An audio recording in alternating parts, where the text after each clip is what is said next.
Nosotros con el Gerald nos vamos a pasar la presentación en un momento, por si ven la pantallita negra, vamos a tratar de que sea lo más sutil posible la transición, pero es porque a los dos nos complicaba un poco coordinarnos con que el otro manejara el PPT, pero eso, para que no crean que se les cayó ni nada. Ujú. Están grabando, ¿cierto? Sí, en este Sí, momento se está sí, grabando, no sé ahí quién lo está grabando. Ya, ok, muchas gracias. Bueno, entonces vamos a dar inicio a nuestra presentación, que es sobre insuficiencia cardíaca crónica. Yo soy Gerald Fernández y trabajamos con mi compañera Gabriela Fachilongo bajo la tutoría del doctor Felipe Solís. Bueno, los objetivos de nuestra presentación son recordar la definición de insuficiencia cardíaca, entender la insuficiencia cardíaca como un problema de salud pública, comprender la relación entre la fisiopatología y la clínica de la insuficiencia cardíaca. Vamos a aplicar los criterios de clasificación para llegar a un diagnóstico integral, analizar y aplicar la mejor terapia según diagnóstico integral y relacionar la fracción de eyección, la clínica, con el pronóstico. Bueno, para esto vamos a seguir la siguiente estructura. Vamos a hablar un poco de la definición, epidemiología, etiología, fisiopatología, las clasificaciones que existen, cómo hacemos el diagnóstico, el tratamiento más adecuado y vamos a integrar con un caso clínico. Bueno, como definición, la insuficiencia cardíaca crónica se define como un síndrome clínico que está caracterizado por síntomas y signos causados por una anomalía cardíaca estructural o funcional. O sea, algo le pasa al corazón, que produce una reducción del gasto cardíaco o una mantención de este gasto, pero a costa de un aumento de las presiones intracavitarias cardíacas.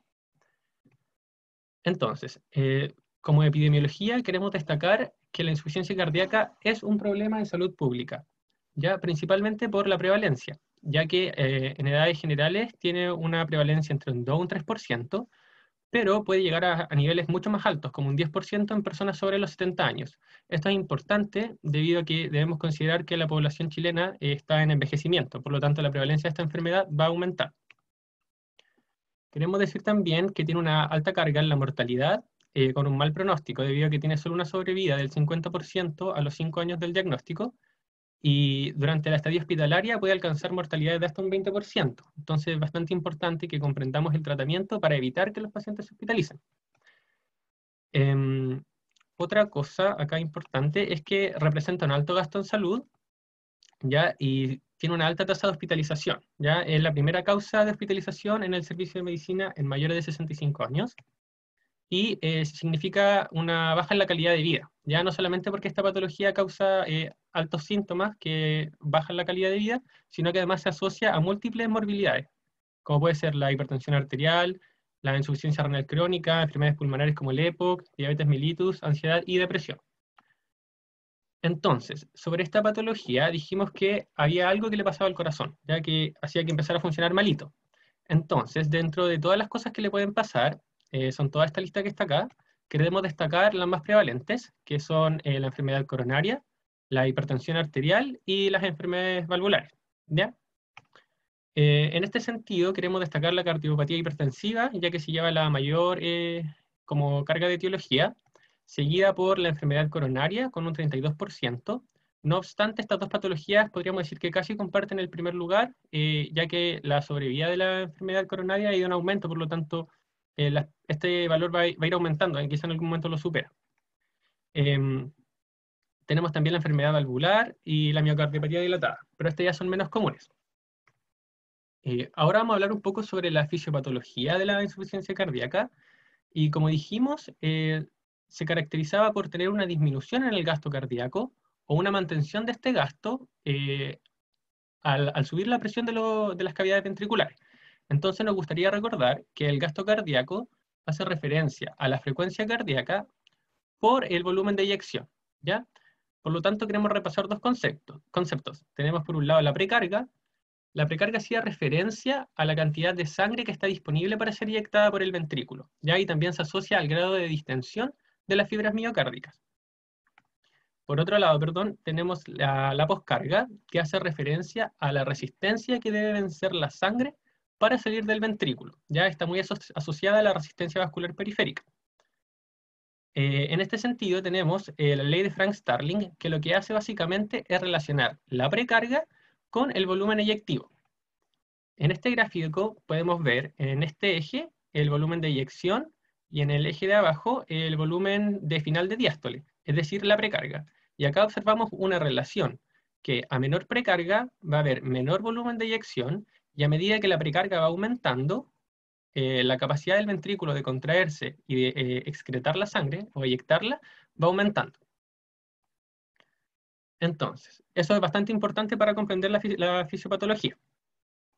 La fisiopatología inicia con una lesión miocárdica, ¿ya? Esta lesión puede estar explicada por cualquier tipo de las etiologías que vimos, por ejemplo, la cardiomiopatía isquémica o la hipertensiva, ¿cierto? Entonces, hay una lesión en el miocardio, hay algo que empieza a hacer daño en el corazón, y el corazón va a disminuir el volumen eyectado por el ventrículo izquierdo, ¿ya? Porque como empieza a funcionar mal, le cuesta excretar la sangre por la aorta. Y esto es sensado como una disminución en la presión de perfusión, ¿ya? En los vasoreceptores, por ejemplo, los que podemos encontrar en el callado aórtico, ¿ya? Y además, este poco volumen eyectado se asocia a disminución del aporte de oxígeno a los tejidos, ¿ya? Porque no está llegando suficiente sangre a los tejidos.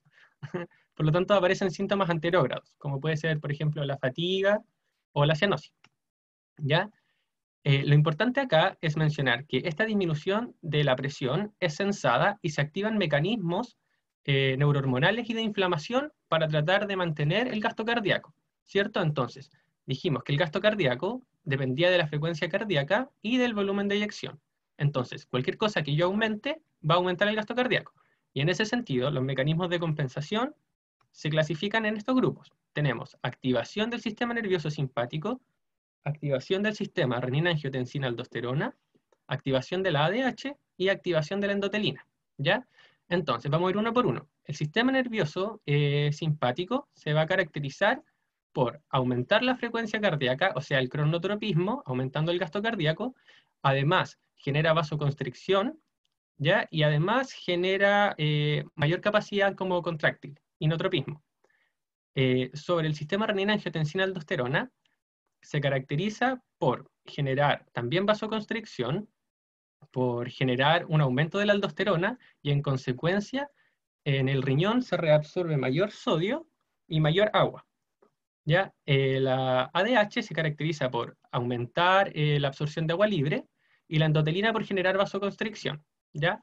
En resumen, lo que ocurre es que aumenta la presión de perfusión por los mecanismos anteriormente mencionados, hay un aumento de la retención hidrosalina y hay un aumento de los péptidos natriuréticos, ya por la dilatación de los ventrículos. En este sentido, la retención hidrosalina genera un aumento de la precarga, ¿cierto? Porque estoy ahora con mucha más agua y sodio en el sistema circulatorio. Por lo tanto, al aumentar la precarga, se generan síntomas retrógrados, es decir, puede haber congestión hepática, aparece el edema, por ejemplo, de extremidades. Ya el aumento de la presión de perfusión, que está acá,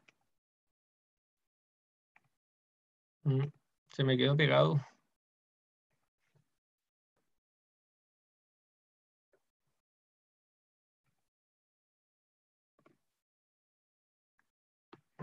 Disculpen. Ya. ¿Me escucho bien ahora? Sí, Sí, se escucha bien. Ah, ya. Disculpen por el PC. Bueno, el aumento de la presión de perfusión genera un aumento de la poscarga, ¿cierto? Porque como hay vasoconstricción, ahora el corazón debe romper mayor resistencia para generar la excreción de la sangre. Ya, como el corazón ahora debe esforzarse más debido a que debe romper la poscarga, los miocardiocitos comienzan a tener como una mayor demanda metabólica, por lo tanto necesitan más oxígeno para funcionar, y esto se puede asociar a un mayor riesgo de lesión miocárdica, ¿ya? Entonces, se genera un círculo vicioso, por así decirlo, en la fisiopatología, ¿ya? Porque la lesión inicial activa mecanismos que a su vez activan otros sistemas que llevan a mayor daño. Y estos sistemas se asocian también a hipertrofia ventricular, remodelamiento, fenómenos de apoptosis por lesiones miocárdicas y fibrosis, tanto de los ventrículos como del sistema endotelial. Bueno, eso sería la fisiopatología. Respecto a la clasificación, tenemos 5 grupos para clasificar y luego esto nos permite hacer un diagnóstico integral. Por lo tanto, tenemos que hacer todas estas clasificaciones. La primera es sobre estado y progresión. esta nos va a diferenciar entre pacientes que tienen riesgo de insuficiencia cardíaca y los que ya tienen una insuficiencia cardíaca. Ya en los de riesgo tenemos el grupo A, que son aquellos que no tienen una cardiopatía estructural ni tampoco tienen síntomas, ¿ya? Pero tienen un alto riesgo de insuficiencia cardíaca, porque, por ejemplo, tienen patologías concomitantes. Tenemos también el grupo B, que ya tienen una cardiopatía estructural, pero esta cardiopatía aún no es sintomática. Luego tenemos el grupo C, que ya tiene la cardiopatía estructural y además aparecen los síntomas. Y finalmente está el grupo D, en la cual el paciente se hace resistente al tratamiento como inicial y aparecen síntomas que ya no se pueden curar como con tratamientos como más básicos, por así decirlo. En ese sentido, diferenciamos la A y de la B con el desarrollo de la cardiopatía estructural, la B con la C a través del desarrollo de los síntomas, y la C y la D con los síntomas resistentes al reposo. Ya es importante mencionar que se mantiene el peor estadio. Por ejemplo, si un paciente ya llegó a nivel C, o sea, ya presentó síntomas y luego con el tratamiento deja de tener síntomas, no es que pase ahora a ser un paciente tipo E, sino que se mantiene en el peor estadio, o sea, sería C. Ya, ahora vamos a hablar un poco sobre la capacidad funcional. Y bueno, hace un poco de referencia a la limitación de la actividad física del paciente. Se divide en 4 grupos. La capacidad funcional tipo 1 es aquel paciente que no tiene limitaciones para la actividad física, ¿ya? Por lo tanto, la actividad diaria no le causa ninguna molestia. Tenemos la capacidad funcional tipo 2, que ya aparece una leve limitación de la actividad, y la actividad habitual física sí le puede causar síntomas, como por ejemplo disnea. Luego viene la tipo 3, que ya hay una limitación marcada de la actividad física, con esfuerzos así muy básicos, como por ejemplo salir a comprar al negocio, tiene que hacer pausas porque la disnea le molesta. Y la capacidad funcional tipo 4 ya es cuando no puede realizar ninguna actividad física sin síntomas o los síntomas aparecen en el reposo. Ya está el estadio más grave. Luego se puede clasificar por fracción de eyección. Para esto requerimos tomar un ecocardiograma que nos permite ver la fracción de eyección del ventrículo izquierdo. ¿Ya? Esto determina pronóstico, ¿ya? Así que es muy importante tomarlo. Tenemos entonces 3 grupos. Si la fracción de eyección es mayor al 50%, se dice que es preservada. Si va entre el 41 y el 49, es de tipo media. Y si es menor al 40%, será reducida. También podemos clasificar según los síntomas predominantes, en insuficiencia de tipo derecha o de tipo izquierda. Ya la derecha, como dijimos, era más bien congestiva y se asociaba a los síntomas retrógrados por el aumento de la precarga. ¿Ya? Y se caracteriza aquí el edema periférico. Tenemos también los de izquierda que pueden ser causados por congestión pulmonar, como por ejemplo disnea, tos seca, cianosis, fatigabilidad. ¿Ya? Y si tiene de ambos tipos, se dice que es global. Y finalmente, en la clasificación es importante mencionar la etiología que causó la insuficiencia cardíaca, si la podemos detectar, ¿ya? Porque es parte del diagnóstico integral. Y se dice solo como se acompaña, o sea, solo hay que decir cuál es la etiología de la insuficiencia cardíaca. Por ejemplo, una insuficiencia cardíaca por cardiopatía hipertensiva o enfermedad valvular. Eso.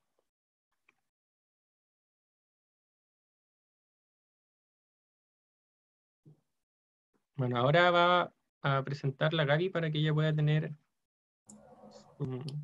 control de su puntero.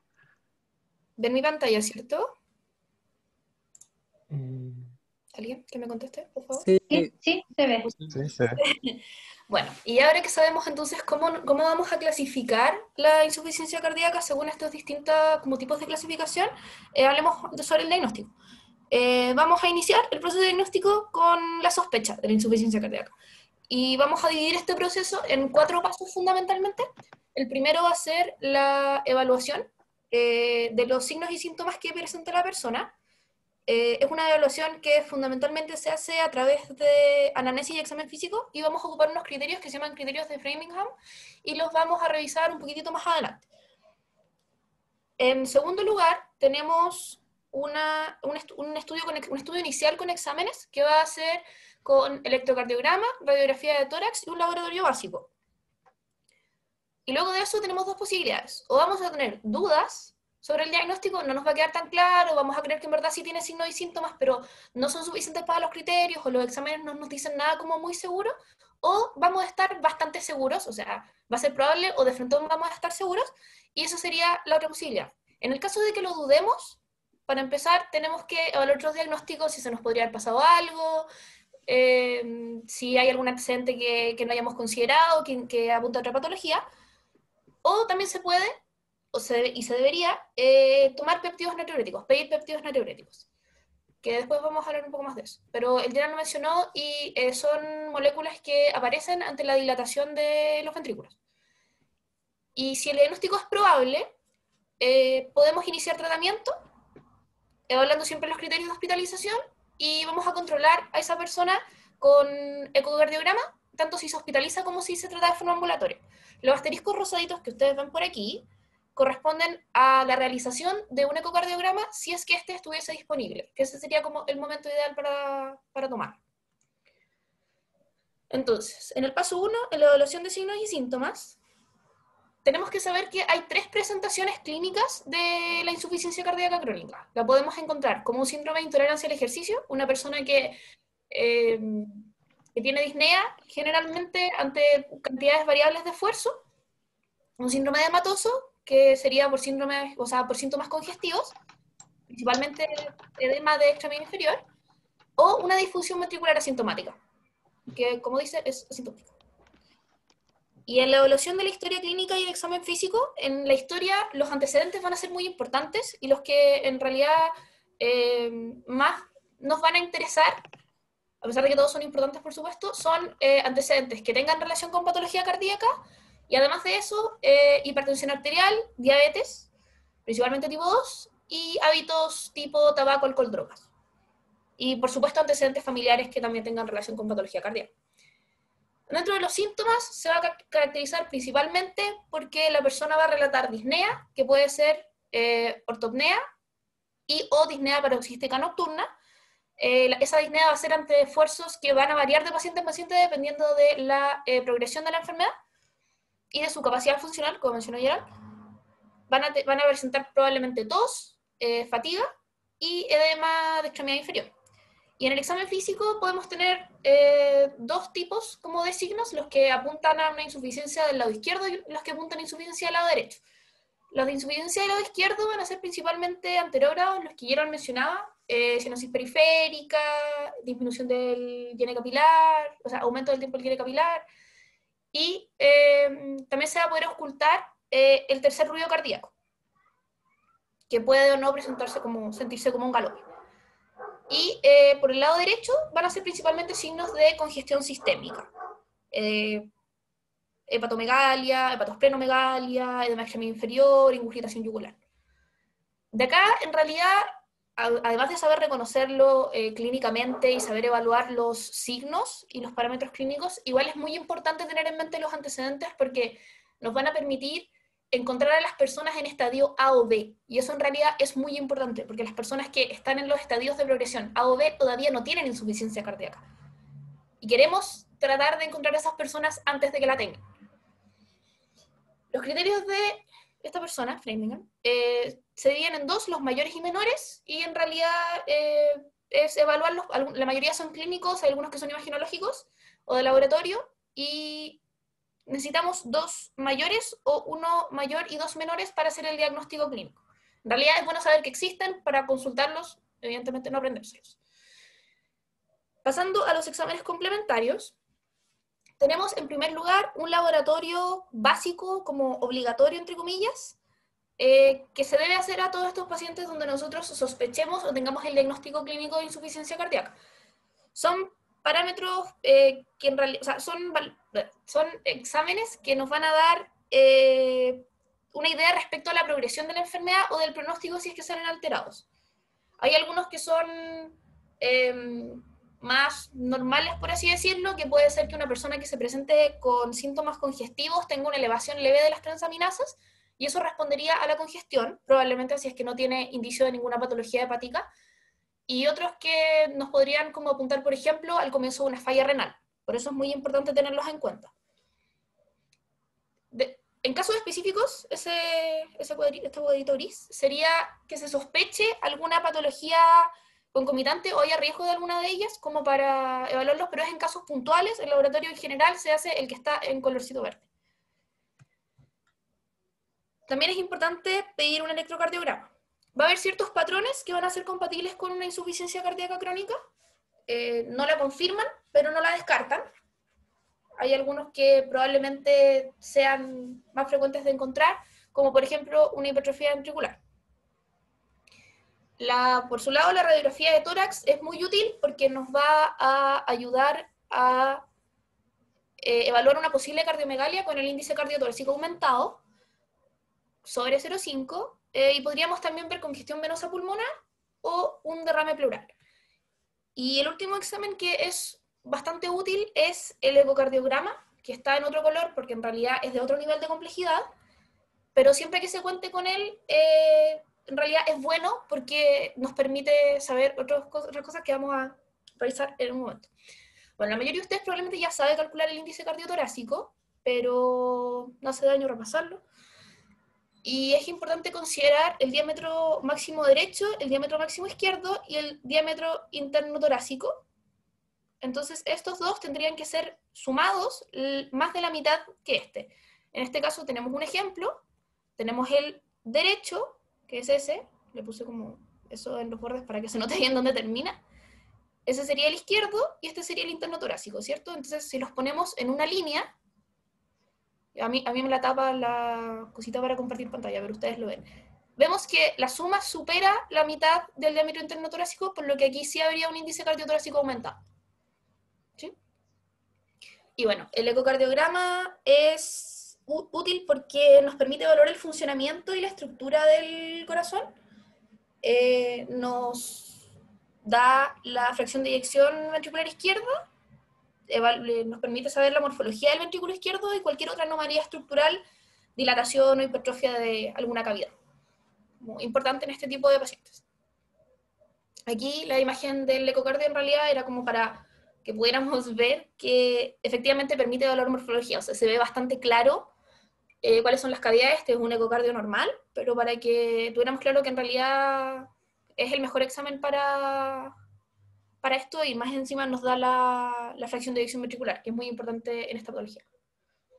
Entonces, ya teniendo esta evaluación inicial, tanto clínica como de exámenes, tenemos la posibilidad de que o tener dudas o no tener dudas. Si tenemos dudas, se piden péptidos natriuréticos, tienen su propio algoritmo. En verdad nos pareció que no era competencia de médico general tenerlos en la presentación, pero sí cuando les entreguemos la presentación como para estudio, va a haber una diapo sobre eso, a qué apunta cada valor, y si el diagnóstico es probable o seguro, se puede iniciar tratamiento, pero es importante considerar los criterios de hospitalización. Hay 3 situaciones en las que puede llegar una persona con insuficiencia cardíaca crónica como descompensada al servicio de urgencia, y puede llegar hipotensa, normotensa o hipertensa. En el caso de que llegue hipotensa, la indicación es evaluar inmediatamente y hospitalizar. Si llega normotensa, se evalúa el riesgo según algunos parámetros clínicos, ecocardiográficos, electrocardiográficos o de laboratorio. Y si llega hipertensa, que es bastante frecuente porque tienden a ser pacientes hipertensos, se hospitaliza en caso de que haya una mala respuesta al tratamiento inicial o según ciertos parámetros clínicos de laboratorio, que son los que están ahí. Dentro del diagnóstico es muy importante tener un diagnóstico integrado de la persona con insuficiencia cardíaca que contemple la fracción de eyección ventricular, la etiología del cuadro, el estado de progresión en el que se encuentra y la capacidad funcional que tenga en el momento. Eso es lo que tenemos que saber sobre nuestra paciente con insuficiencia cardíaca. El pronóstico en realidad es malo. No hay mucha vuelta a quedarse ahí, pero sí va a variar según la etiología de la enfermedad y la fracción de eyección del ventrículo izquierdo. La etiología tiene la ventaja de que quizás sea una causa corregible. En ese caso, si la causa es corregible, la mortalidad va variando. Y en el caso de la preservación o la reducción de la fracción de eyección, es un tema bastante discutido. Los últimos datos con los que se cuenta apuntan a que es ligeramente mejor la el pronóstico cuando está preservada la fracción de eyección, pero voy a hacer hincapié en la palabra ligeramente, porque en realidad es ligera la diferencia, es pequeña. La particularidad que tiene la insuficiencia cardíaca con fracción de eyección preservada es que no se conoce muy bien, no se entiende muy bien los fenómenos fisiopatológicos, no se ha logrado caracterizar bien esta enfermedad y por lo mismo no se sabe tampoco muy bien cómo manejarla. No hay demasiada evidencia al respecto, tiene mala respuesta en general a los distintos tratamientos. En cambio, la insuficiencia cardíaca con fracción de eyección reducida responde bastante mejor. Hay más evidencia, hay cosas que están más claras, tratamientos que disminuyen mortalidad y hospitalizaciones, a diferencia de la preservada, donde es como un poco más complejo. La mortalidad por insuficiencia cardíaca con fracción de eyección preservada es menor, pero se ha mantenido en el tiempo. Es ligeramente menor, pero se ha mantenido en el tiempo, mientras que la con fracción de eyección reducida es un poquito mayor, pero ha ido disminuyendo con las nuevas terapias y con la pesquisa antes y todo eso. Y bueno, en realidad la proporción en la que la encontramos es más o menos 50% cada una y la sobrevida de los 5 años también es del 50%. Entonces es una diferencia realmente sutil, pero también es algo que se está estudiando y sobre lo que falta información. Entonces, atento a los próximos años que quizá sabemos más. Sobre el tratamiento. Hay que considerar varias cosas, son las que están aquí en esta fila, porque en realidad todas las personas que presenten insuficiencia cardíaca pueden ser diferentes de cierta forma y es importante saber todo esto antes de elegir un tratamiento. Los objetivos de los tratamientos van a ser prevenir la aparición y la progresión de la enfermedad, en todos los estadios, por supuesto, reducir las tasas de mortalidad y hospitalizaciones, porque como dijo Gerald, mientras menos se hospitalicen los pacientes, también menos mortalidad van a tener, porque la mortalidad durante la hospitalización puede llegar a un 20%, y bueno, aliviar los síntomas y mejorar la calidad de vida de la persona, por supuesto. Son síntomas que en verdad son bastante limitantes. Y va a haber 4 ejes de tratamiento. El primero va a ser el no farmacológico, después se pasa al farmacológico y van a estar las posibilidades de eléctrico y quirúrgico para ciertos tipos de pacientes. El no farmacológico es fundamentalmente prevenir, puede ser prevención primaria o secundaria, y se basa más que nada en la educación sobre hábitos y estilo de vida saludable. Tratar los factores de riesgo cardiovascular, muy importante, la alimentación saludable, un consumo de sal no muy alto, un consumo de líquidos no muy alto tampoco, ojalá suspender alcohol y tabaco, sino tratar de disminuirlos, y un ejercicio regular según las posibilidades de la persona. Ahora, acá empieza como lo que sé que se ve un poco abrumador, pero en realidad yo que llevo una semana y media mirando esta tabla, no es tan difícil como parece. Los colores tienen un significado. Lo verde es lo que ha demostrado disminuir mortalidad y hospitalizaciones, se ocupa en la mayoría de los pacientes. Lo naranjo estamos un poco ahí, por eso vemos que la insuficiencia cardíaca con fracción de eyección preservada estamos un poco ahí. Necesitamos más información, en general no hay muy buena respuesta a ninguna terapia. Y los diuréticos los tenemos en amarillo porque son terapias que se usan, pero no se usan a mantención. Se usan cuando se necesitan porque hay una sobrecarga de volumen y luego la idea es mantener utilizando estos otros fármacos. Bueno, nada que decir más que se hace lo que se puede con la insuficiencia cardíaca con fracción de eyección preservada y se tiene que ir viendo, evaluando cómo responde, mientras que la reducida en el grupo A, como recordamos, son personas que tienen factores de riesgo pero no presentan anomalías estructurales ni sintomatología. Por ende, en ese caso, lo que se hace es tratar la patología de base, sea la diabetes, sea la hipertensión, sea la dislipidemia, y tener buen control de esa patología. Cuando estamos en estadio de progresión B, que significa que ya tenemos una anomalía estructural, pero todavía no tenemos sintomatología, vamos a utilizar IECA o ARA, uno de los dos, según la tolerancia que tenga la persona, y beta bloqueo. Es importante usarlos en conjunto porque utilizados en conjunto han demostrado una menor tasa de hospitalización y una menor mortalidad, que en realidad es lo que más nos interesa para el beneficio de las personas.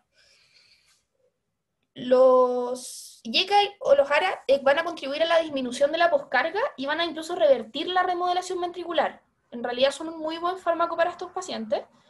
Y el betabloqueo lo que va a hacer es ayudar a disminuir la demanda de oxígeno del corazón y por lo mismo va a mejorar un poco va a mejorar la perfusión y aliviar el estrés oxidativo que va a ir generando esta hiperactivación del sistema nervioso simpático que mencionó ayer. Entonces ahí vamos a lograr aliviar un poco el corazón y en realidad es buena la respuesta de estos fármacos. En el grupo C también están indicados el YECA o ARA y el betabloqueo, pero además se puede agregar espironolactona cuando la respuesta a los YECA o ARA y el betabloqueo en dosis máximas no es suficiente o cuando la persona tiene una fracción de eyección ventricular inferior a 35%. Lo mismo en el estadio D en realidad.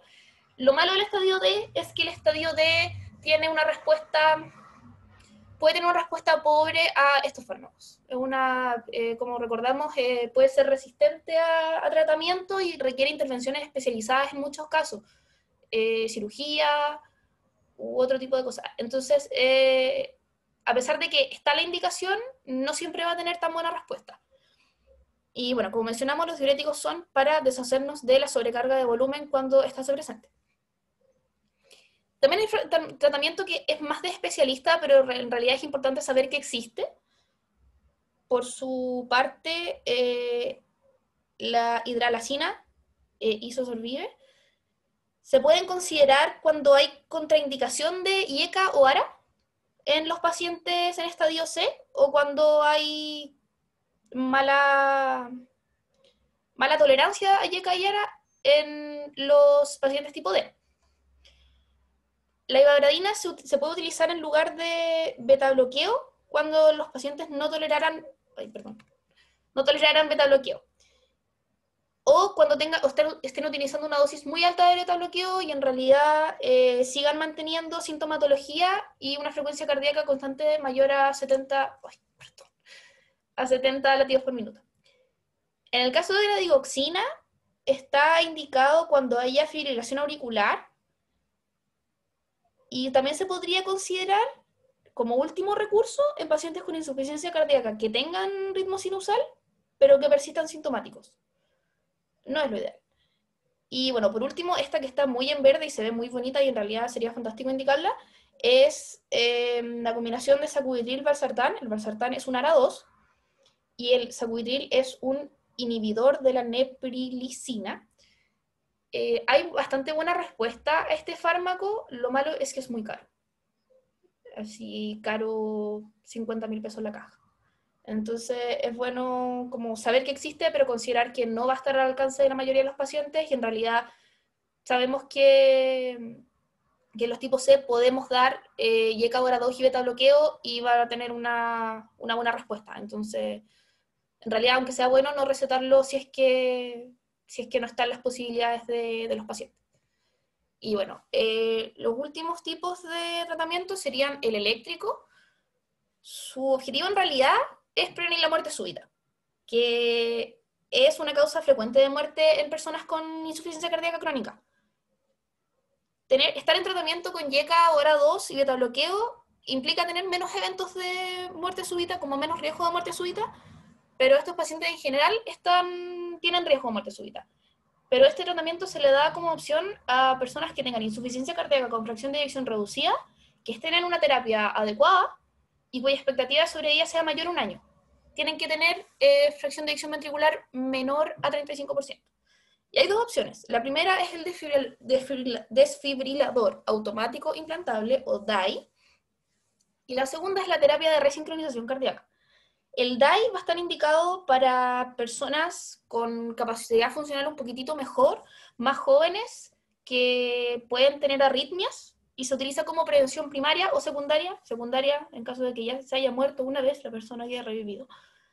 Y la terapia de resincronización cardíaca tiende a ocuparse en personas más añosas, que tengan un poco peor capacidad funcional, que generalmente tienen bloqueos de rama izquierda, lo que hace que haya una desincronización ventricular y por eso se llama terapia de resincronización cardíaca, que le devuelve un poco la funcionalidad como corresponde tanto al ventrículo como a la válvula y en realidad mejora bastante la la situación clínica de los pacientes.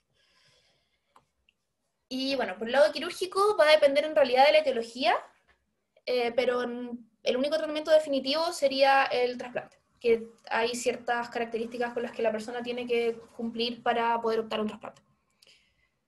Ya. Terminamos con el contenido como teórico y nos gustaría revisar un poco algunas cosas, estas cuatro áreas con ustedes.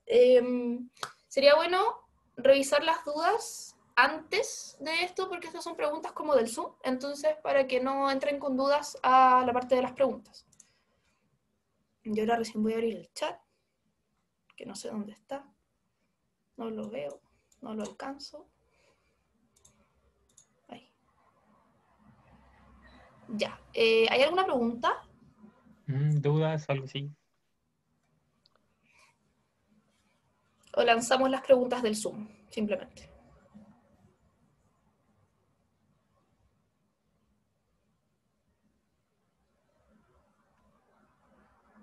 Démosle ya. Gracias, Petito.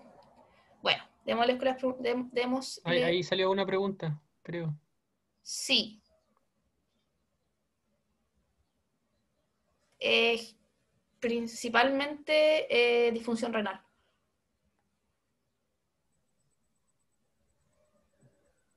O sea, hay otras, pero esa es como la más importante, que es la razón por la que hay que estar constantemente chequeando electrolito de disfunción renal en personas con insuficiencia cardíaca y o con terapia con YECA o 2.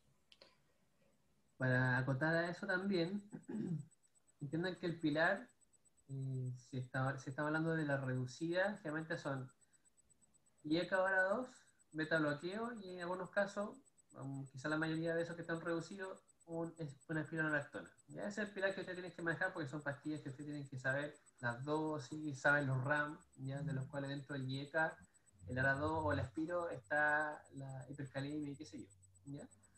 Pero el tema de cómo ir manejando o titulando el tratamiento es que cuando un paciente no responde a dosis máxima de IECA o ARA2, hay una opción que es el Entresto, que es este sacubitril+, valsartán. Y ese fármaco es el único que hasta la fecha ha demostrado ser mejor que el enalapril, o el IECA, que la chupada del mate, es lo mejor en la insuficiencia cardíaca, lo que más reduce mortalidad de todo el asunto. Entonces, pero ahí hay que sacarlo, porque juntar IECA o ARA2 más este otro, que actúa por las mismas vías, por así decirlo, genera más riesgo de alteración renal, de hipercalemia y de angioedema, ¿ya? Que son las causas principales como de bloquear ese hecho. Incluso ustedes van a ver que los afroamericanos tienen varias como directrices que son particulares de ellos. Eso pasa en la hipertensión y acá en la insuficiencia cardíaca también pasa, en que se puede agregar ya al IECA-2 este nuevo fármaco. ¿Ya?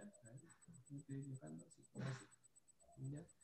Pero en general, regla general, ustedes sacan IECA vara 12 que no les funcionó y lo cambian por este otro, que tiene mejor rendimiento. ¿Ya? Ese era uno. O sea, en el fondo, lo que dije es cuando cambiarlo porque no funciona, o no es suficiente. Las contraindicaciones uno lo sabe desde antes de ponerlas. O sea, falla renal, hipercalemia o antecedente de angioedema. Eso es súper raro. La intolerancia podría ser la tos.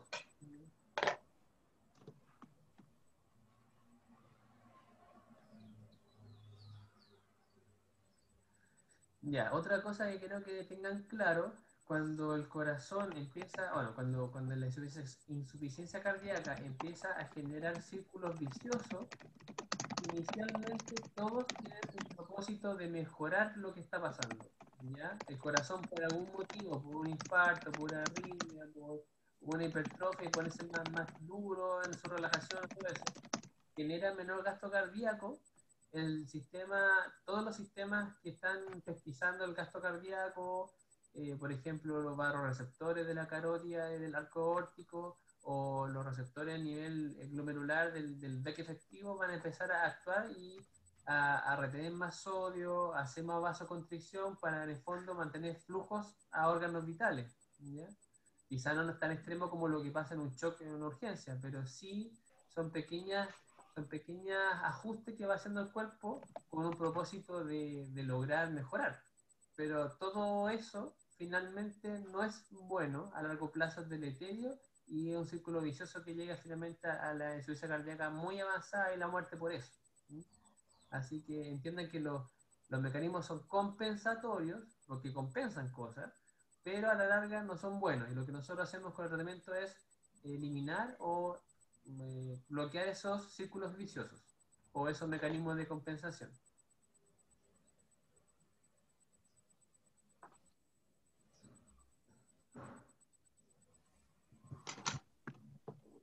¿El Carlos tiene una duda?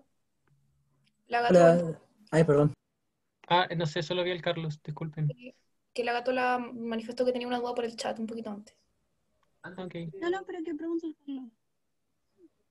O sea, y tiene que ver con lo que estaba diciendo el doctor recién. Siempre he tenido como esta duda en la mente sobre la insuficiencia cardíaca del tratamiento, que el hecho de frenar los mecanismos compensatorios bien intencionados del corazón, o sea, se entiende que a largo plazo son deleterios, ¿no? Pero lo que está tratando de proteger al tratar de alguna manera mantener el débito, eh, no se ve afectado al final. O sea, digo, sé que es un mal menor, de todas maneras, ¿no? Pero no, esta como menor perfusión, por menor fracción de eyección, en el largo plazo no genera también algún tipo de daño.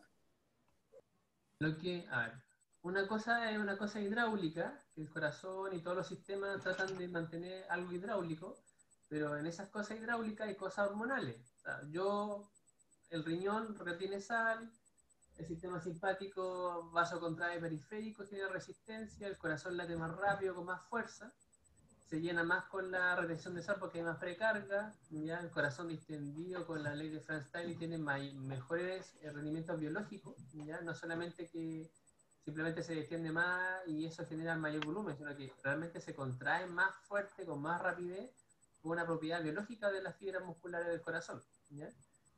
Pero en todo eso, que son puras cosas hidráulicas, los sistemas son hormonales y en el sistema hormonal interfieren a cosas ya biológicas, como por ejemplo la remodelación cardíaca, ¿ya? Como por ejemplo a remodelación vascular, como por ejemplo a hipertrofia endovascular y generación de, no sé, remodelación no adecuada de la vasculatura periférica. Entonces, claro, lo hidráulico, si uno bloquea las cosas, claro, los pacientes se sienten mal. De hecho, los tratamientos de insuficiencia cardíaca se instauran muy de a poco, ¿ya? Para llegar a dosis máxima, pero demora meses. ¿Sí?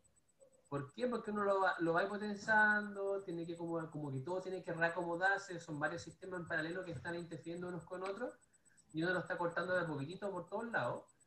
Y claro, lo hidráulico quizá, que es como la compensación inmediata, se siente como raro, uno tiene que decirle al paciente que va a estar como, quizá no es la mejor opción, o sea, se va a sentir un poquito decaído, ¿ya? Porque son personas que están un poquito potentes en el límite, pero lo que estamos generando es que la parte hormonal de esos ejes no genere remodelación en todos los órganos que pueden generar, porque eso es lo que causa finalmente la mortalidad, ¿ya? Pues están conectadas cosas hidráulicas, que es lo que causa beneficio inmediato, pero las cosas como hormonales, por así, de remodelación y fibrosis, son las que causan finalmente la degeneración de los sistemas, algo vicioso, malo, perjudicial.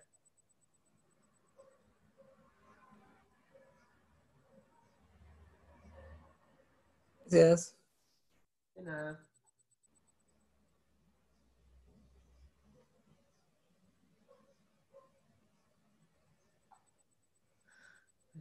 A ver, ¿qué diferencia entre la partida de introducida hay más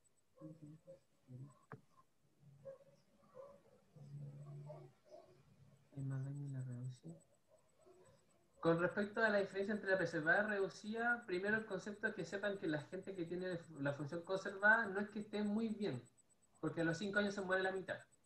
Y lo que pasa es que no tenemos fármacos que modifiquen eso, ¿ya? Se entiende la fisiopatología un poco, porque hay factores de riesgo que están en los pacientes, son personas, el perfil del paciente con fracción preservada es más mujer, es más anciana, es más hipertensa, diabética y obesa, ¿ya? Ese es el perfil de las fracciones preservadas, ¿ya? Lo típico que llega con crisis de hipertensión, EPA, un corazón no muy dañado, lo que es fracción de eyección, pero llega con síntomas, llega congestiva, llega en EPA. ¿Mm? Y en eso no tenemos mucho más que tratar las comorbilidades que están asociadas, ¿ya? Pero no modifican mucho por sí un tratamiento específico para la insuficiencia cardíaca. En cambio, en la otra, aparte de que tú puedes tratar la parte coronaria de un corazón insuficiente con fracción de RP5, le pones un stent o una válvula, tú le sacas la válvula, o a otra, no sé, pues más que nada eso, ¿ya? Y tú puedes con solamente el manejar todas estas cosas viciosas hormonales, hidráulicas que se van compensando, tú generas que la historia natural no sea tan mala. Sigue siendo mala, pero menos mala. Hay un cambio con tu intervención, pero no se produce eso en la fracción preservada. Entonces eso es lo importante que entiendan, de que son personas que en 5 años más la mitad no va a estar con nosotros, ¿ya? Solamente por eso. Es más que un cáncer en alguna etapa, ¿ya? La enfermedad coronaria sería aterosclerosis en las coronarias. Ya, o sea, sí, pues, como el epidemiológico, lo más frecuente es que lo que la enfermedad coronaria sea una ateromatosis, que rompe placas. Aunque las placas que se rompen y forman infarto no son estenóticas, la mitad de las veces, si uno hiciera coronaria antes de que esa gente se infartara, no encontraría nada angioplastiable, porque las placas son más bien extrínsecas, ¿ya? Pero hay placas, pues hay placas más blandas, las placas blandas son las peligrosas, que se pueden romper y no es porque estén haciendo estenosis, sino que son la enfermedad inflamatoria de las arterias en el fondo. ¿Ya? O el envejecimiento patológico de las arterias que están inflamadas. Es una enfermedad inflamatoria.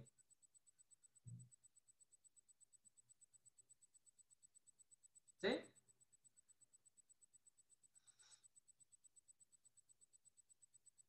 Ya, démosle entonces.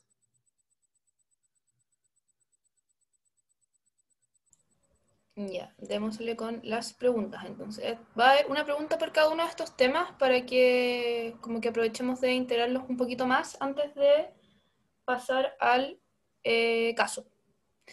Así que, si es Es que una aparece. rueda, literalmente. Vamos con la primera.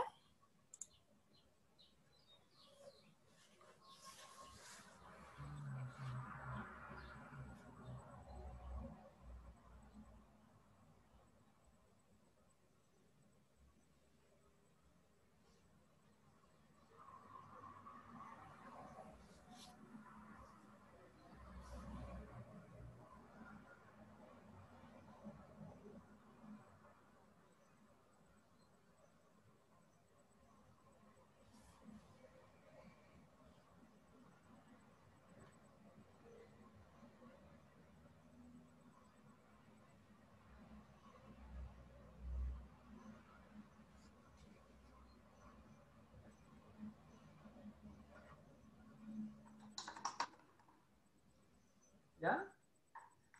Quedan hartos todavía, un tercio más o menos que no contestan aún. No lo estoy apurando, pero un tercio. 30. No, está bien, dale uno. Ya. Lo voy a cerrar. La voy a cerrar. Ya, la cerré con 80% de las personitas habiendo votado. Ahí están compartidos. Entonces, la mayoría puso la correcta, que sería que el aumento de la precarga va a producir congestión sistémica. Como dijo ya, la sintomatología retrógrada. Los demás, bueno, como sabemos, el edema va a tener que ver con eso. La disnea y la tos van a relacionarse principalmente a los fenómenos que ocurren a nivel pulmonar, que van a tener más que ver con lo que ocurre en el ventrículo izquierdo. Y la cianosis periférica se relaciona con la disminución de aporte de oxígeno a los tejidos. Eso. Pero en realidad, súper. Se logró integrar la gran mayoría de la fisiopato. Ay, me cuesta hacer esto. Ya. Entonces, vamos con. Ya, no sé, vimos la fisiopatología y la clínica. Vamos con la segunda. Veamos si podemos hacer un diagnóstico integrado.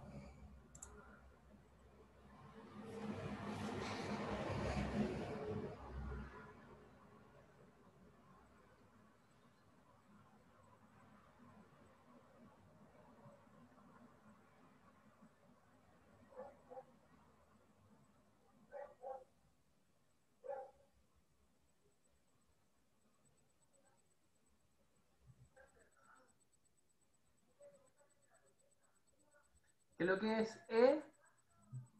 E es el estadio. Estadio sería C o estadio D.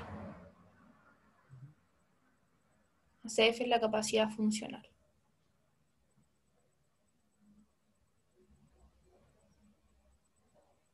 Perdón, ¿qué era EDI y ES? La E significa estadio. En el caso de estadio C sería el estadio de progresión C y el estadio D sería el estadio de progresión D. Y la CF es la capacidad Ah, funcional. ya, perfecto. ¿Necesitan algún recordatorio de cuál es cada uno? Nos pueden preguntar.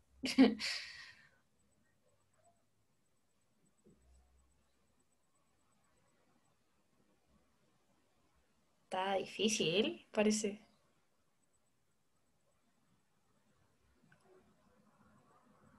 Recuerden la capacidad funcional. Ahí está.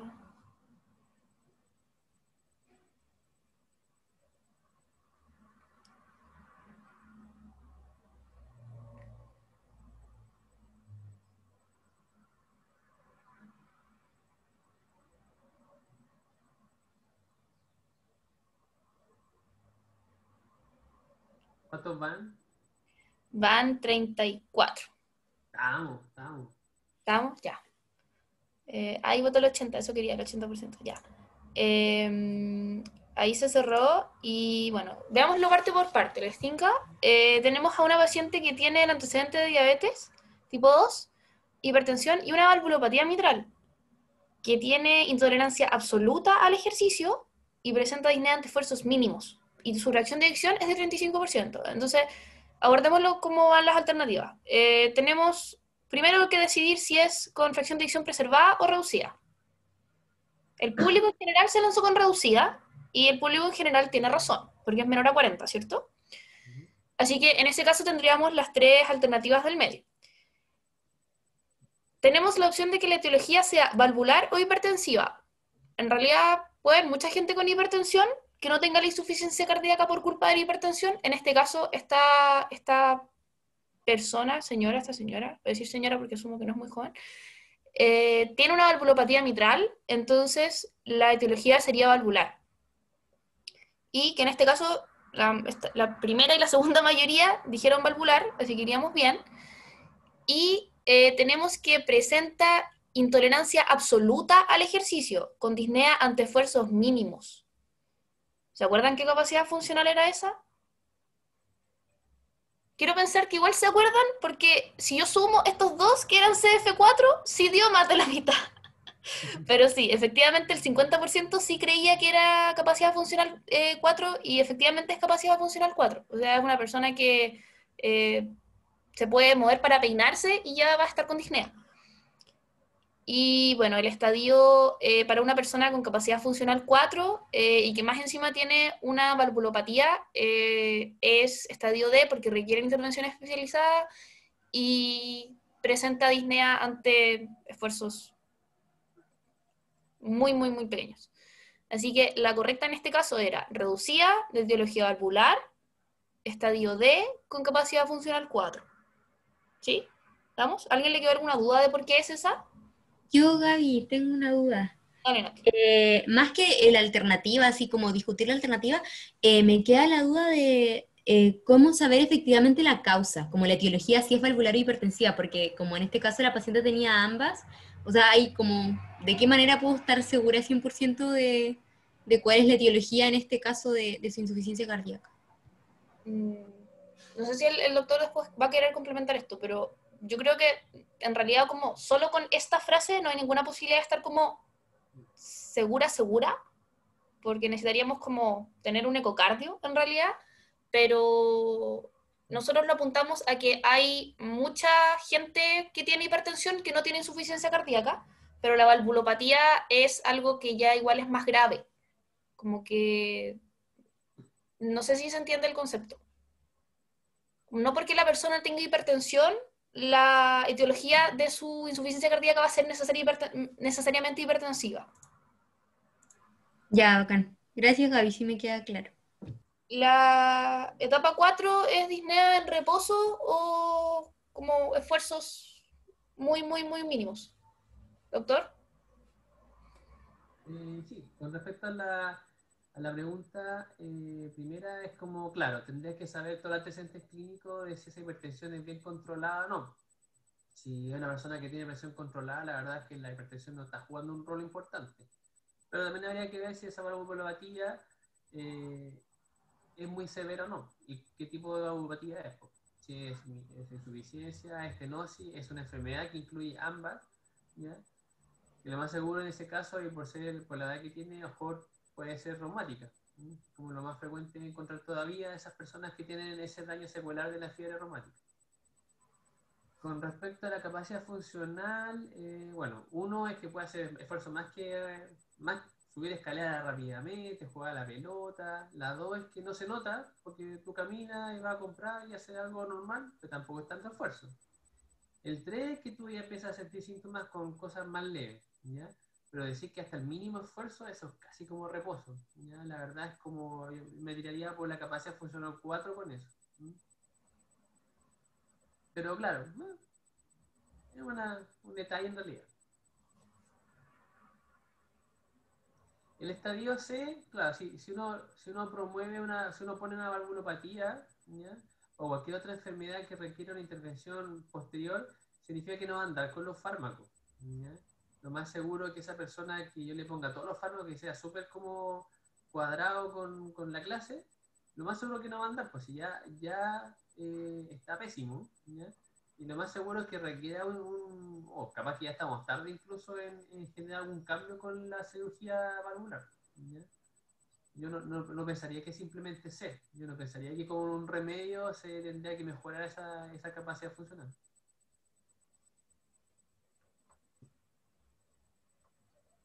Cuando una persona requiere marcapasos, requiere desfibrilador, resincronización, terapia, por ejemplo, si esta persona no respondiera y requería trasplante, por ejemplo, tuvieras 40 años, es una etapa de una forma no recuperable, ¿ya? No es con los puros fármacos de la primera línea o incluso segunda que vaya a mejorar. Quizá uno podría hacer el manejo retrospectivo, o sea, porque requirió un trasplante es de, pero uno ya con puro leer este paciente se da cuenta que no le va a ir muy bien así solo.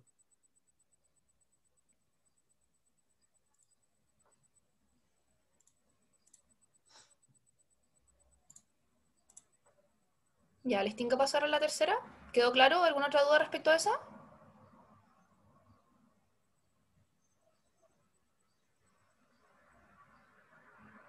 Ya, vamos con la 3. Dice, ¿cuál de las siguientes afirmaciones sobre el pronóstico de la insuficiencia cardíaca es incorrecta? La incorrecta.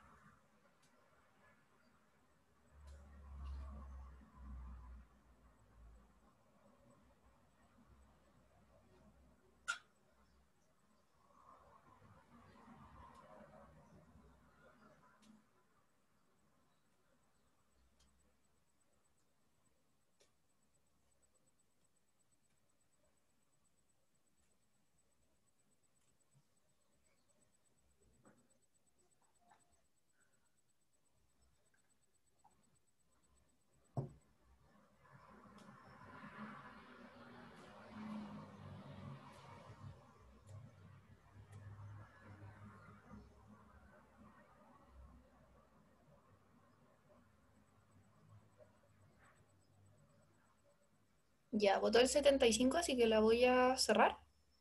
Y ahí está compartida. La que votó la mayoría es efectivamente la correcta. No porque se preserve la fracción de eyección ventricular, el pronóstico va a ser mucho mejor. El doctor explicó por qué, nosotros en su momento también hablamos un poco de eso. Todas las demás son extremadamente ciertas. ¿Sí? Si no hay dudas, pasamos a la otra.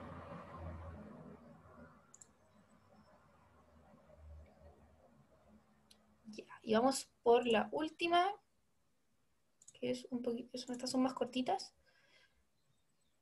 Y vamos con esa, que es sobre tratamiento.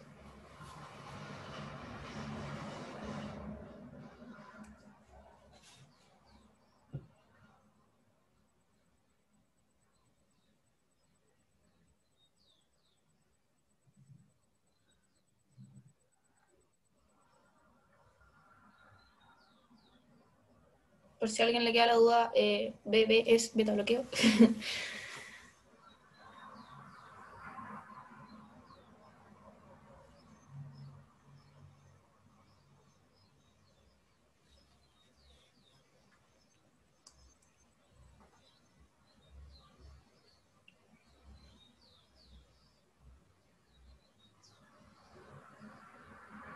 ¿Cuánto vamos?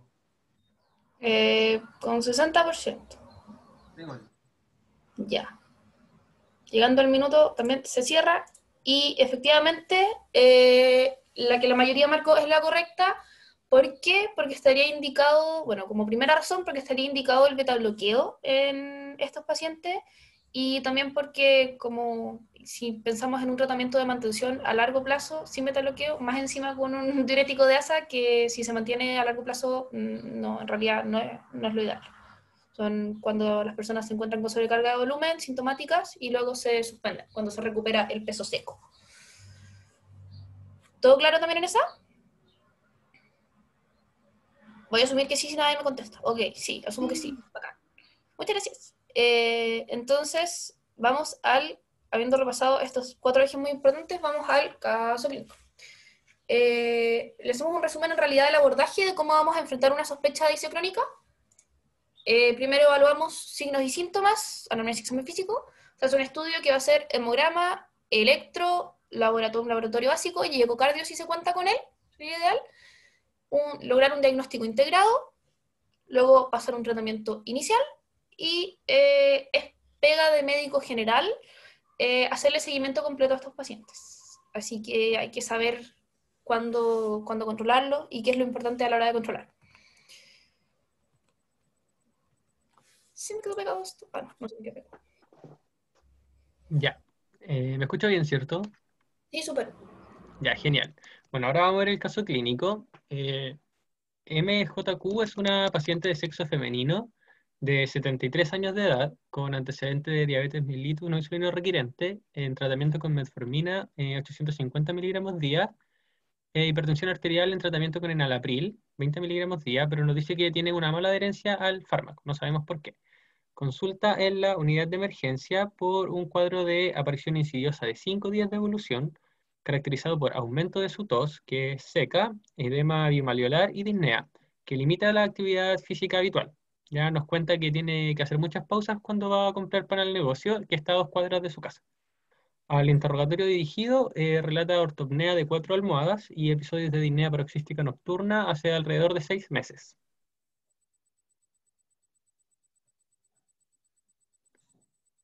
Ya, entonces, queríamos preguntarles qué diagnósticos diferenciales con la información que tenemos le parecen que podemos proponer.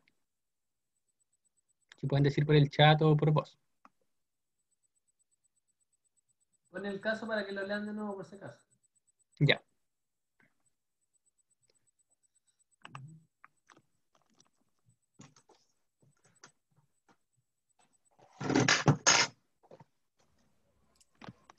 Sí, aparte de ICC, título de nuestra presentación. ¿Qué más se les ocurre? ¿Cómo No está? sabemos a dónde va, pero queremos hacer el ejercicio antes de eso. Insuficiencia venosa. Ya, sí, puede ser una insuficiencia venosa. ¿Por qué podría ser una insuficiencia venosa? Pensando como en el edema de extremidades inferiores. Ya, muy bien, por el edema. ¿Qué más se le ocurre? ¿Qué otros síntomas tiene la paciente? Neumonía, ya.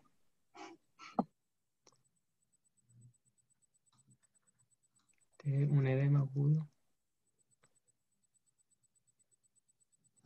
Sí, es cierto, siempre puede ser cáncer. TED más TBP. Super. Ya, ¿alguien más tiene algún otro diagnóstico? COVID. Tengo una duda. ¿La paciente iba bien al bañito? O sea, hacía pipí normal, no tenía ninguna secuela como nefrourológica. Ay, no me escuché de nuevo. ¿Sí? ¿Escuché? ¿Sí? Sí, sí, se escucha. Pero estoy pensando aún, no sé si lo pusimos. ¿Pensando en qué?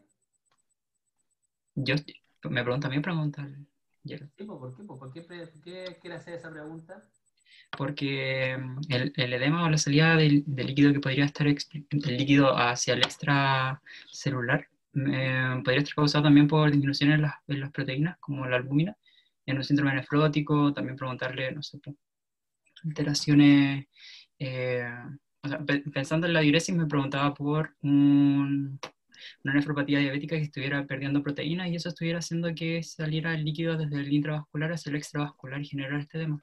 Un nefrótico. Po. ¿Y qué otra Sí. cosa viene con albúmina baja y causa edema? Súper. ¿Cómo se llama esto? Hepático. Ay. Em, oh, se me fue el nombre. Sí, pero estás bien, pato, daño hepático crónico. Hepático crónico, sí. Esos dos diagnósticos diferenciales en realidad son súper importantes. Eran parte de lo que queríamos que propusieran. Gracias, Patito, tú nunca fallas. Era el palo blanco, en verdad me pagaron. Ah, no, mentira. Doctor, eso es mentira. ¿O no?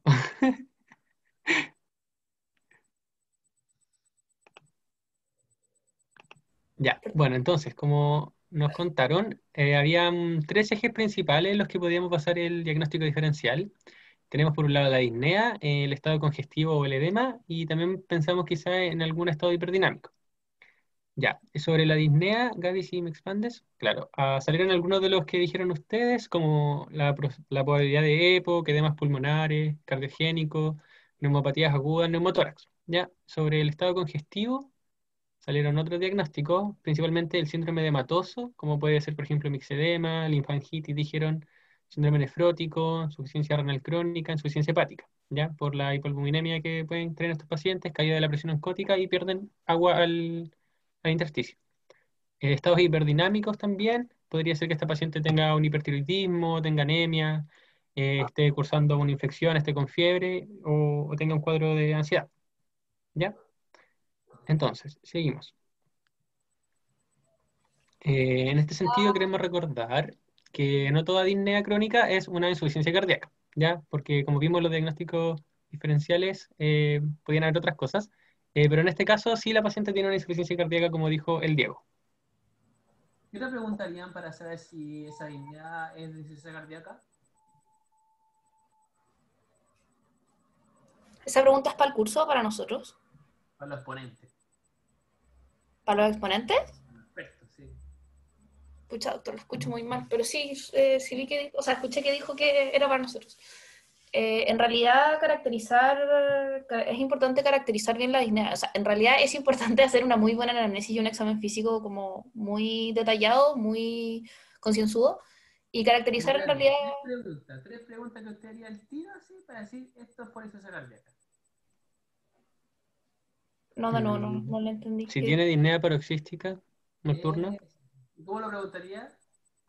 si se despierta la noche ahogada, como de la nada y tiene que respirar, abrir la ventana, ¿Qué más? ¿Otra pregunta? Tiene que si dormir tiene sentada. ortopnea, Ya, pero hace lo mismo. sí. Otra pregunta. En la insuficiencia cardíaca, cuando uno se acuesta y ese edema está en las piernas, ¿qué pasa con esa agua? Se distribuye Se distribuye, sí. ¿A dónde? horizontalmente, con el ser. Bueno, ahí está la línea parasítica nocturna, pero también se va a otro lado. Trae otro síntoma más. Ah, nicturia. Victoria. Ya. Y si fuera insuficiencia cardíaca, ¿en qué otro momento tendría disnea?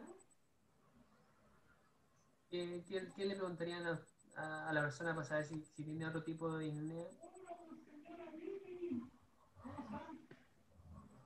Como síndrome de intolerancia al ejercicio. Por ejemplo, la capacidad funcional. Ujú. Ya. Bien, dele.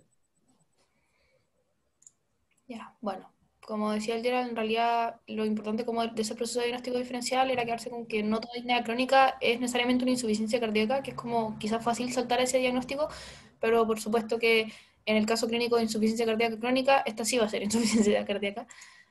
Y acá tenemos el examen físico de la paciente. Dale, Gerald.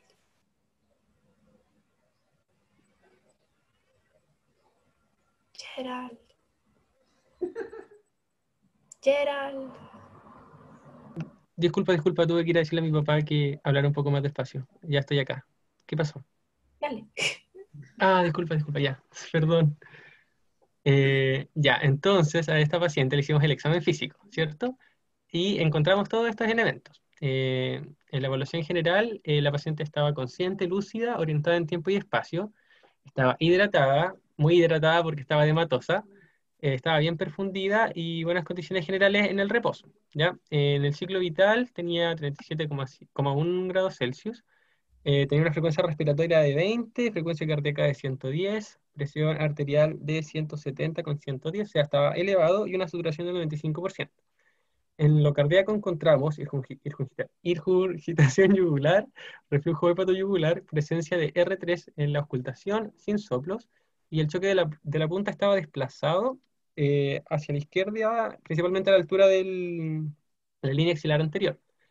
En lo pulmonar encontramos un murmullo pulmonar presente, pero habían crépitos en ambas bases, ¿ya? Y la expansión estaba conservada. En lo abdominal encontramos disculpa. Ya. El abdominal, blando, depresible e indoloro, sin signos de irritación, sin lesiones aparentes masas ni visceromegalias. Ya en las extremidades inferiores encontramos pulsos presentes, simétricos, tanto en superior como inferior, y había edema blando a nivel malleolar, de 2 cruces en ambas extremidades.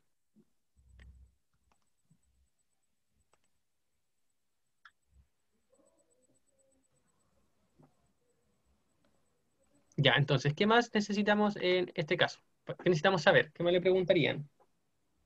Como para orientar al diagnóstico. Ya mencionaron sobre la nicturia, pero además de eso, ¿algo más que les interesa saber?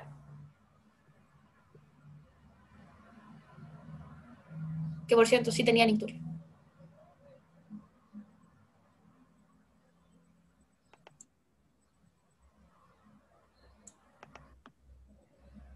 ¿Algo más que les interesa saber? ¿No? ¿No? Igual les vamos a decir cosas aunque no les interese saberlas, pero si les interesa igual... Ya, es igual es tarde, ya bueno. Si les interesaba saber estas cosas, aquí están. Sus antecedentes personales son que la hipertensión la tiene del año 2001 y en general ha tenido mal control. Y la diabetes la tiene del 2010 y tiene una mejora de adherencia a sus medicamentos. Habría que averiguar por qué. En general tiene un consumo alto de sal y hace poco ejercicio, porque generalmente tiene tos y últimamente por la disnea. Familiares, sus dos padres hipertensos y su hermano también. Y es fumadora de 10 cigarrillos al día desde los 70, le da un IPA de 25. Y en realidad las otras cosas son como anecdóticas. ¿Sí? Proseguimos. Ya. ¿Cómo enfrentarían inicialmente a esta paciente? ¿Qué es lo primero que harían ustedes, asumiendo que en realidad está estable, no hay que reanimarla? Iniciar el estudio de insuficiencia cardíaca con electro. ¿Cómo, Jairo? Iniciar un estudio como de insuficiencia cardíaca por la sospecha de los signos y síntomas que tiene, con electro, con radiografía de tórax y el laboratorio básico.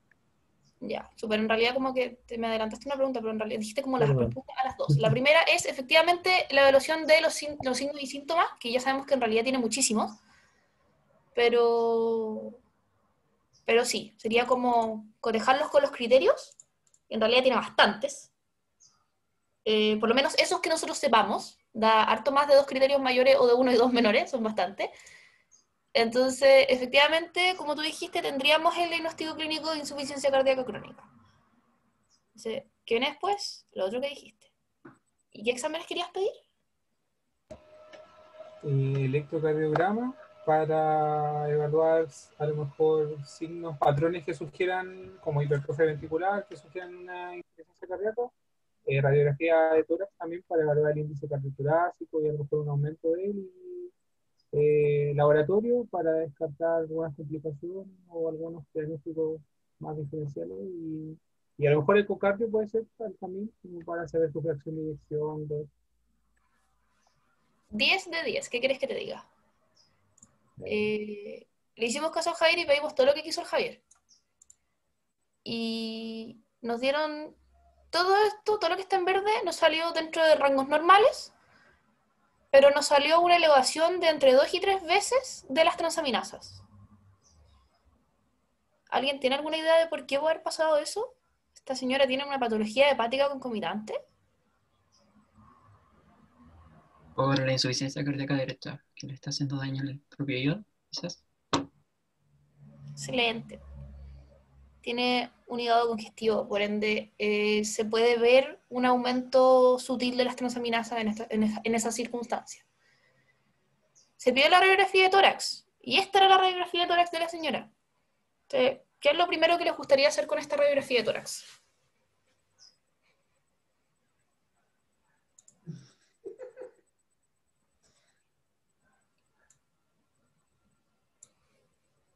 Ya, buena, Carlos. Sí, queremos calcular el índice, ¿cierto? Ahí tenemos los cositos que pusimos ahí para ayudarnos a tener una idea de cuánto da.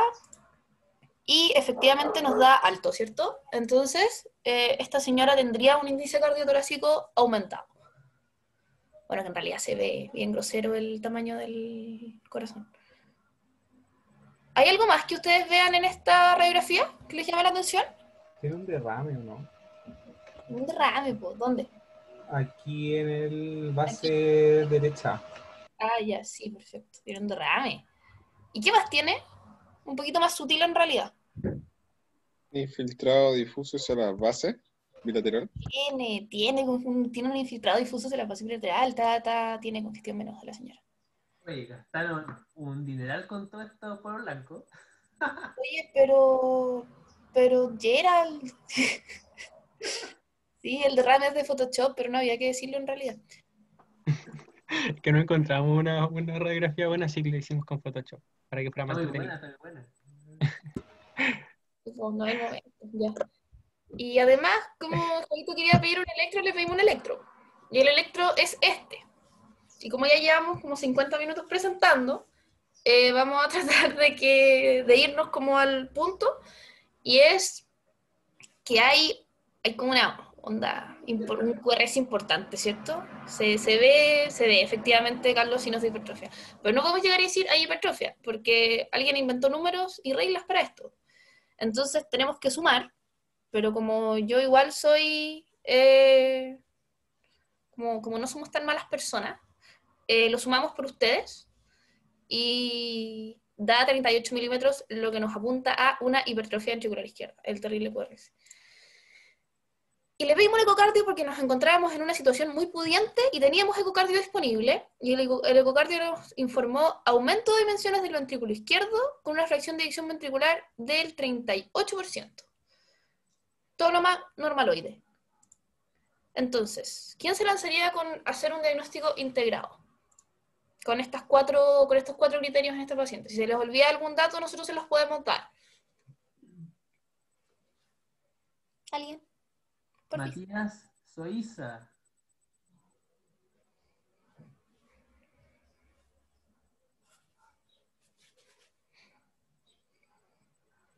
¿Alguien?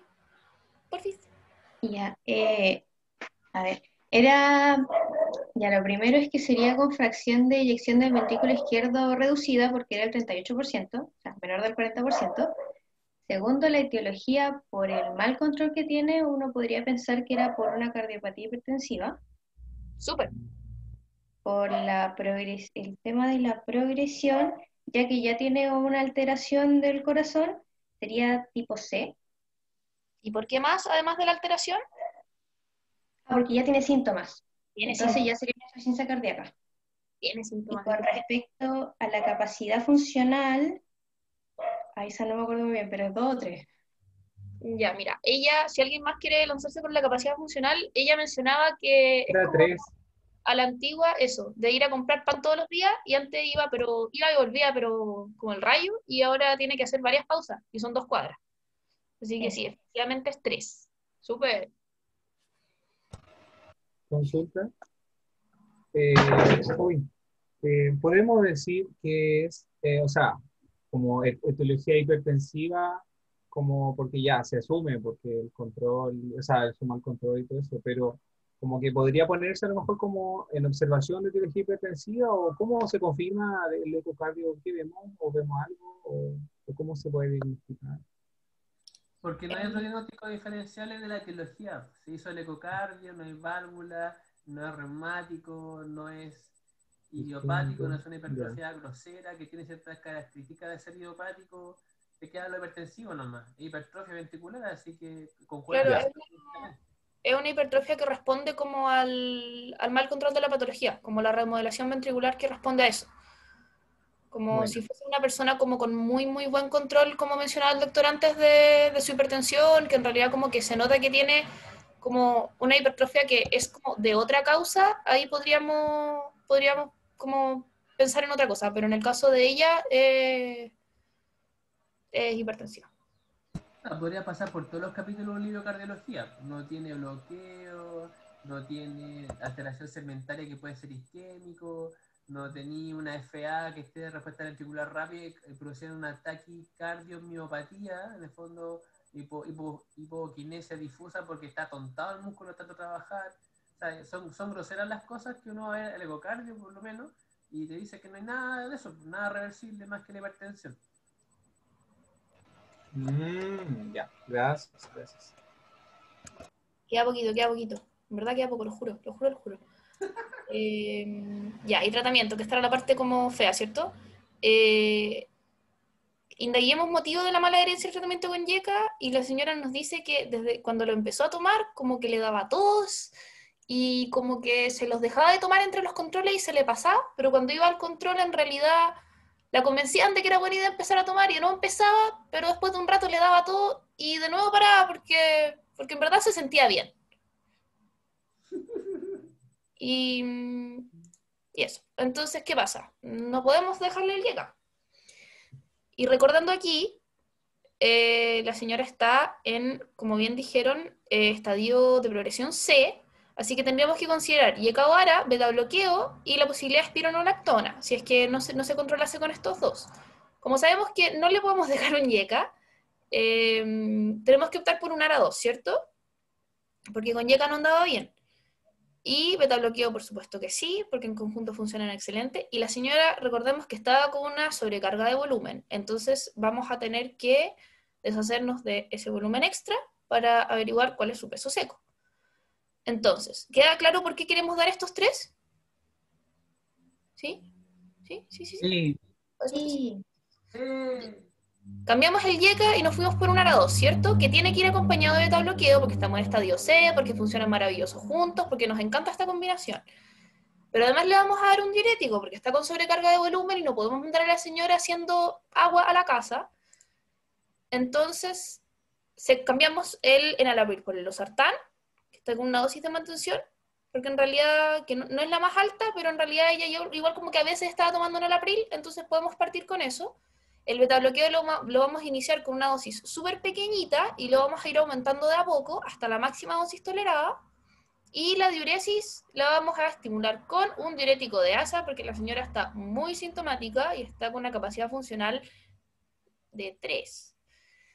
Entonces un diurético de asa es lo que correspondería. Acá lo que vamos a hacer es indicarlo y vamos a ir evaluando cómo responde, cómo va la diuresis, cómo va el edema, cómo va el peso. Y la idea sería que la señora volviera a pesar lo que pesaba sin edema. Y ahí ir suspendiendo la furosemida. Y por último, muy importante, indispensable, en realidad es la educación.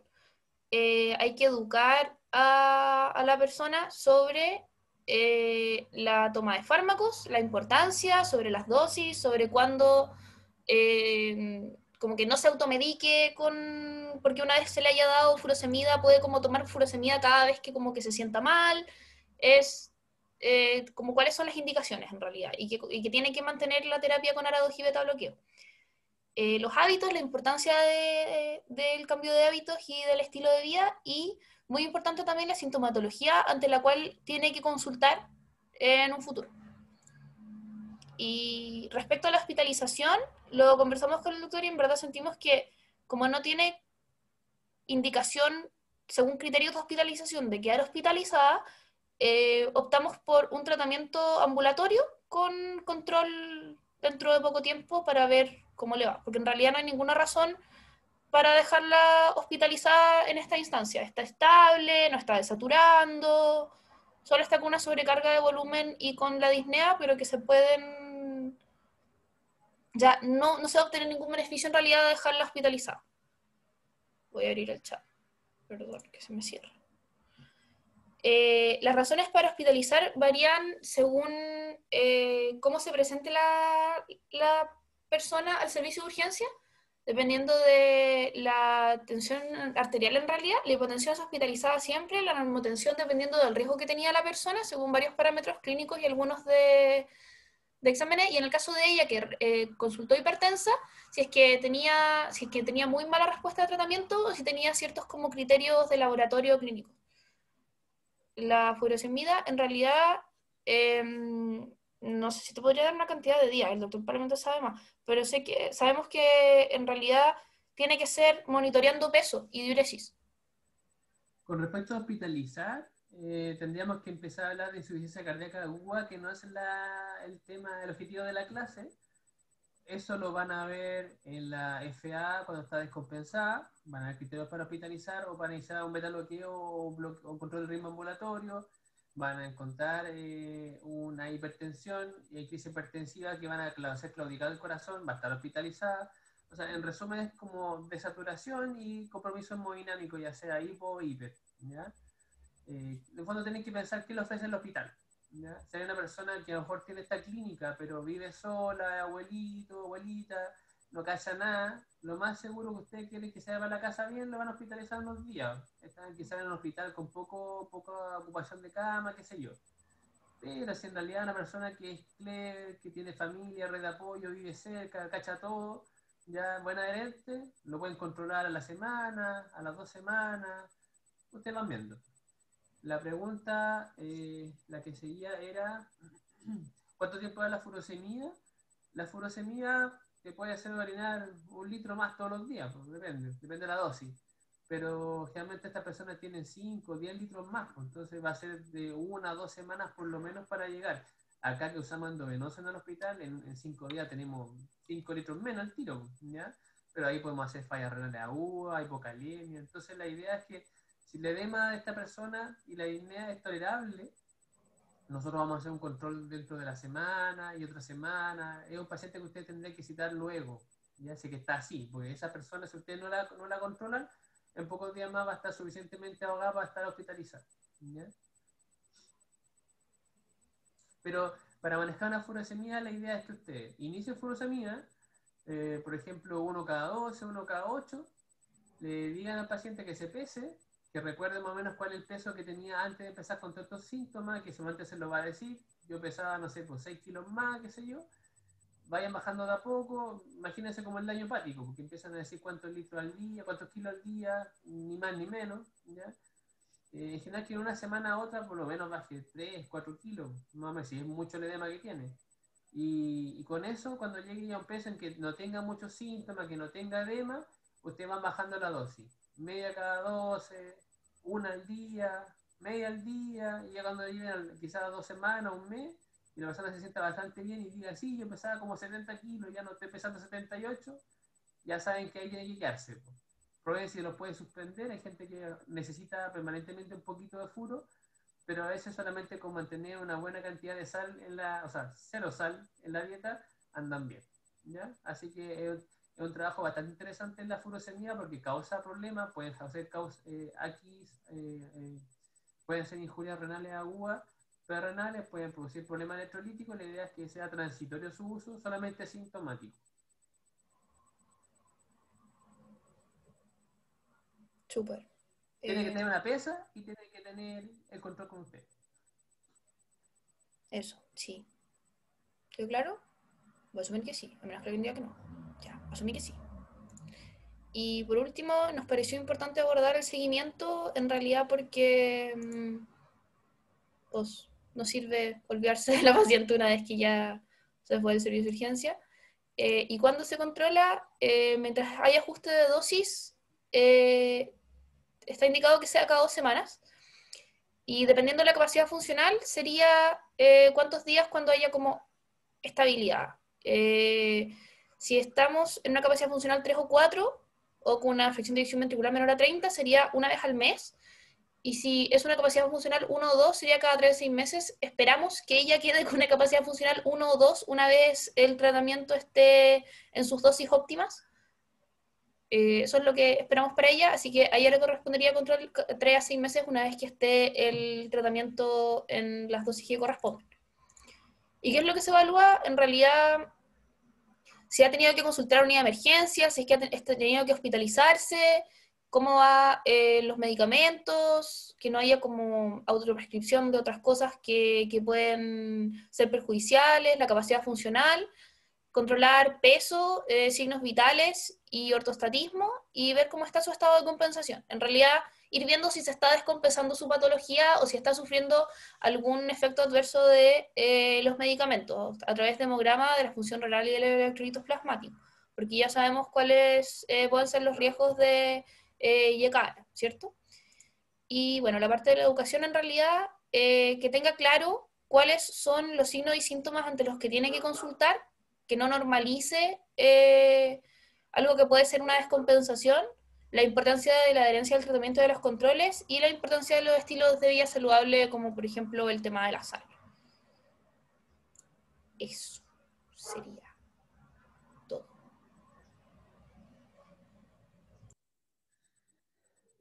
Ya, muy claro y muy largo. Tuvo buena presentación, tuvo clara, los colores me gustaban, los esquemas estaban claros, ¿ya? Pero también hay que ser más dinámico, ¿ya? Ojo, para la otra.